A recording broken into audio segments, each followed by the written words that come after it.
पूर्ण देश ने देखा। अध्यक्ष महोदय, कांग्रेस पास में नहीं होने दिया। मेज थपथपा के खुश हो रहे थे आप लोग, कोई थपथपा के खुश हो रहे थे, मेजे थपथपा रहे थे, खुशी मना रहे थे। पेश किए जा रहे हैं गलत, पेश किए जा रहे हैं गलत बात। आपकी जब बारी आएगी आप अपनी बात रखिएगा, आपकी जब बारी आएगी आप अपनी बात जरूर रखिएगा।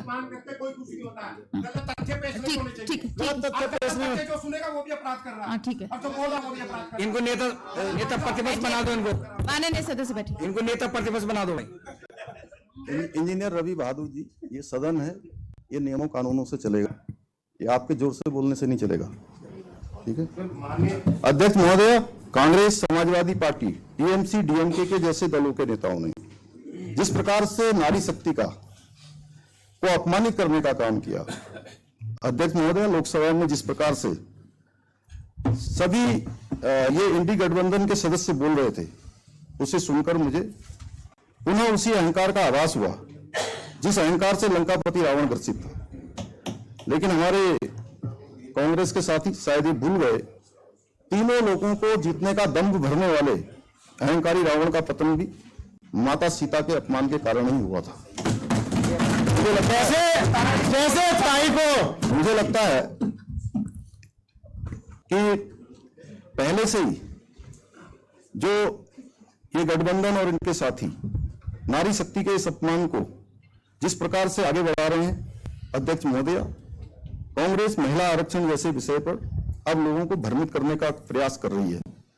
इनके परिसीमन के बारे में जो बार बार बात आ रही है, मैं उसके बारे में भी अपनी बात रखना चाहता हूं कि परिसीमन के बहाने की तो आदरणीय अमित शाह जी ने लोकसभा में पूरी तरह से हवा निकाल दी। एक एक तथ्य जो है लोकसभा के अंदर जो संसद की कार्यवाही में लिखित रूप से दर्ज हो चुका है, पूरी तरह से उन्होंने स्पष्ट कर दिया था। आदरणीय गृह मंत्री जी ने लोकसभा में स्पष्ट किया कि इस प्रक्रिया में परिसीमन के माध्यम से किसी भी राज्य की सीटों के साथ कोई भेदभाव नहीं होने वाला है, कहीं सीटें घटने वाली नहीं है, जिनका जितना प्रतिनिधित्व होने वाला है उतना ही प्रतिनिधित्व होगा। इसलिए सीटें बढ़ाने का प्रावधान का एक बिल लाया गया। अध्यक्ष महोदय, सच्चाई तो यह है कि कांग्रेस ने दशकों तक सत्ता में रहने के बावजूद महिलाओं को उनका वास्तविक अधिकार देने में कभी कोई ठोस कदम नहीं उठाया। जब पहली बार किसी ने सच्चे मन से महिलाओं के हित में कार्य करने का प्रयास किया तो उसे संसद में बाधित कर दिया गया, उसमें बैरियर लगा दिया गया, बैरिकेडिंग लगा दी गई बड़ी बड़ी। और मातृशक्ति को अगर 33% का आरक्षण मिल जाता तो इसमें किसी का भी क्या जाता। अगर सीटें बढ़ जाती तो आपको भी कोई परेशानी नहीं होती, किसी को परेशानी नहीं होती। आपकी तो सीटें थी, उसी में सीटें बढ़ रही थी, और सीटें बढ़ने पर तो सभी को, हर राज्य को कुछ न कुछ मिल रहा था, किसी राज्य का कम नहीं हो रहा था। और पता नहीं, मुझे समझ में नहीं आता कि हमारे प्रतिपक्ष के साथी वहां पर किस बात का विरोध कर रहे थे। अगर सीटें बढ़ाने का विरोध कर रहे थे तो वो भी बहाना है, क्योंकि बढ़ी हुई सीटें तो आखिर महिलाओं को ही मिलने वाली थी ना, महिलाओं को ही सीटें मिलती। तो फिर आप लोगों ने इस पवित्र अधिनियम को रोकने का आखिर काम क्यों किया? ये प्रश्न मेरा नहीं है, मुझे लगता है ये प्रश्न एक सामान्य व्यक्ति का भी होगा, जो भी महिलाओं की शक्ति की बात करेगा, महिला बंधन की बात करेगा या महिला अधिकारों की बात करेगा, तो उसके मन में बात अवश्य आएगी कि आखिर इसका विरोध क्यों हो रहा था। जब सीटें भी बढ़ रही थी, परिसीमन भी हो रहा था और ठीक समय पर सब कुछ हो रहा था, तो फिर आप लोगों ने उस पवित्र अधिनियम को रोका है। अध्यक्ष महोदय, लोकतांत्रिक प्रक्रियाओं के प्रति गंभीरता दिखाने के स्थान पर इनका दृष्टिकोण हमेशा विरोध तक सीमित दिखाई देता है। महोदय, असल में कांग्रेस ने इस बिल का विरोध इसलिए किया कि अगर उनको आरक्षण मिल जाता तो उसका श्रेय भी मोदी सरकार को चला जाता या मोदी जी को मिल जाता। जबकि आदरणीय प्रधानमंत्री जी ने संसद में जब पहले दिन वक्तव्य दिया, उस वक्तव्य में उन्होंने बहुत स्पष्ट कर दिया था कि इसका श्रेय मैं आप सबको दे दूंगा, प्रतिपक्ष के लोगों को दे दूंगा। और उन्होंने ये भी कहा था कि मैं अखबार में भी विज्ञापन दे दूंगा।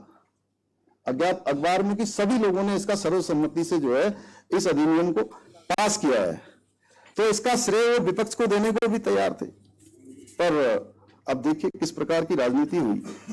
देश की आधी आबादी के साथ धोखा हुआ, उनके अधिकारों को मिलने से रोक दिया गया। महोदया, अब देश की मातृशक्ति पूरी तरह से समझ चुकी है कि कौन उनके अधिकारों के लिए ईमानदारी से प्रयास कर रहा है, कौन छल और प्रपंच कर रहा है, कौन केवल गुमराह करने का काम कर रहा है।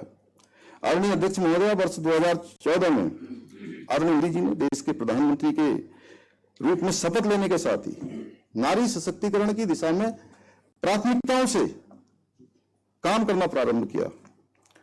आदरणीय प्रधानमंत्री जी ने मातृशक्ति को नए भारत के निर्माण का आधार मानते हुए उन्हें सशक्त, सक्षम, आत्मनिर्भर बनाने के लिए अनेक ऐतिहासिक कदम उठाए, एक के बाद एक काम किए।